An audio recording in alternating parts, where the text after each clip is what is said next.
Bismillah, Assalamualaikum warahmatullahi wabarakatuh.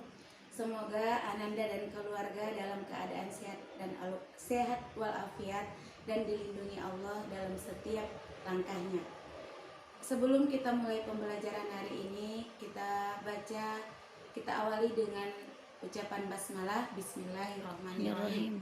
Hari ini Ustazah akan mengajarkan sebuah mata pelajaran tematik muatan bahasa Indonesia, yaitu mengenai kalimat utama dan kalimat penjelas. Sebelum ke kalimat utama dan kalimat penjelas, kita ulangi dulu pelajaran yang minggu kemarin mengenai ide pokok.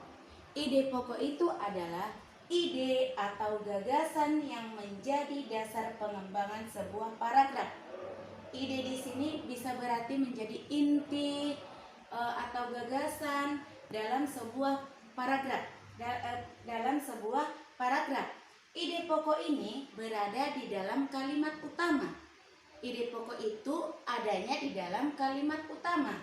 Sementara kalimat utama itu mempunyai 3 tempat di dalam sebuah paragraf, yaitu di awal, belakang, dan campuran. Di awal, belakang, dan campuran.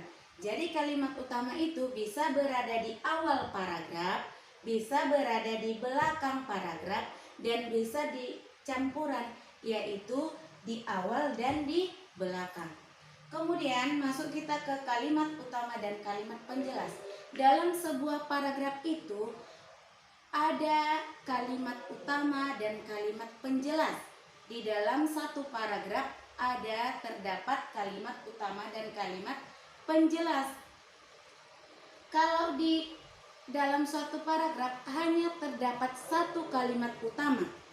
Di dalam sebuah paragraf itu hanya ada satu kalimat utama dan beberapa kalimat penjelas. Ingat, di dalam sebuah paragraf hanya ada satu kalimat utama dan beberapa kalimat penjelas. Fungsi kalimat utama dalam sebuah paragraf adalah dasar untuk mengembangkan sebuah paragraf.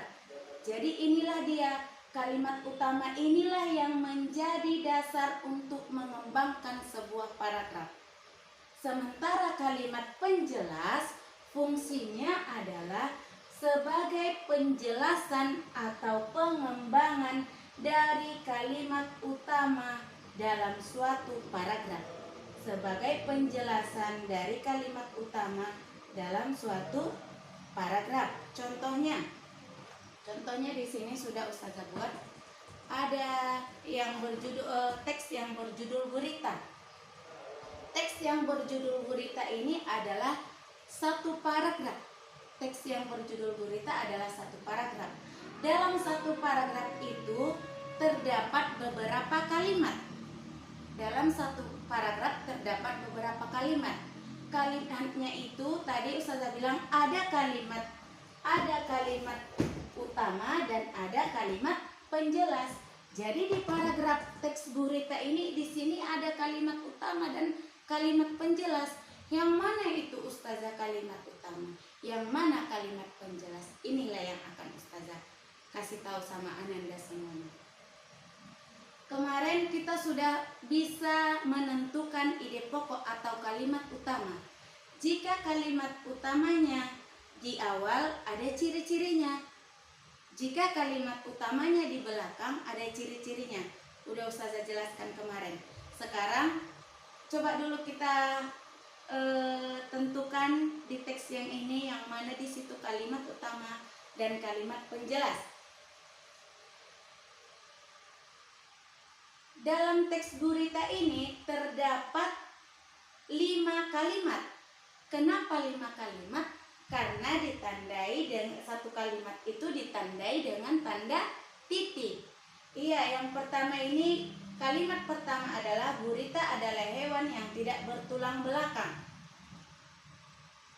Yang kedua, kalimat kedua, pasalnya gurita memiliki daya ingat yang cukup kuat.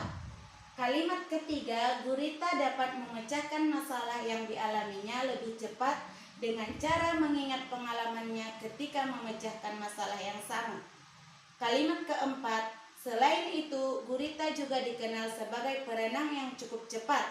Kalimat kelima, gurita menggunakan gerakan pendorong jet untuk bergerak cepat dan bergerak jarak jauh.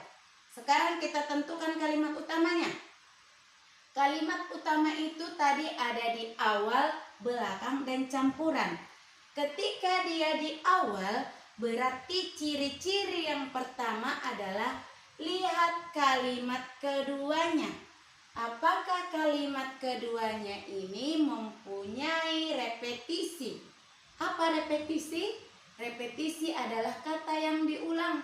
Apakah di kalimat kedua ini ada kata yang diulang? Kita telaah kalimat kedua. Pasalnya gurita memiliki daya ingat yang cukup kuat. Ada kata yang diulang di sini yaitu gurita. Berarti kalimat utamanya adalah di awal. Yang mana di awal? Yaitu gurita adalah hewan yang tidak bertulang belakang. Jadi ustazah, kalau sudah kalimat pertama, kalimat utamanya, berarti kalimat 2, 3, 4, dan 5 merupakan kalimat penjelas. Kenapa kalimat penjelas? Karena dia menjelaskan atau mengembangkan kalimat utama. Kenapa tadi kalimat penjelas?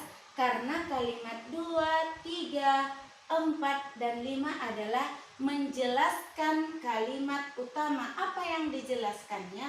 Hewan gurita adalah hewan yang tidak bertulang belakang. Itulah dia.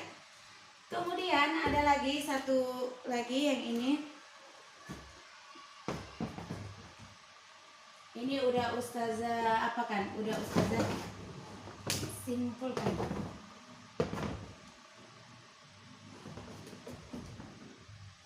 Teks yang ini, teks gurita ini yang berjudul gurita ini mempunyai satu paragraf.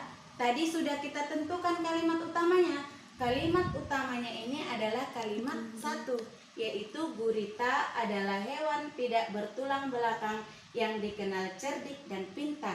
Sementara kalimat penjelasnya adalah mulai dari kalimat 2, 3, 4, dan 5 merupakan kalimat penjelas. Oke, paham Ananda semuanya? Kemudian tugas Ananda adalah soal buka buku halaman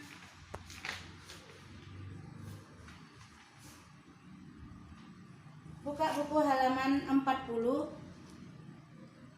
Ada di situ teks yang berjudul gotong royong dan manfaatnya dalam kehidupan sehari-hari. Inilah tugas Ananda selanjutnya.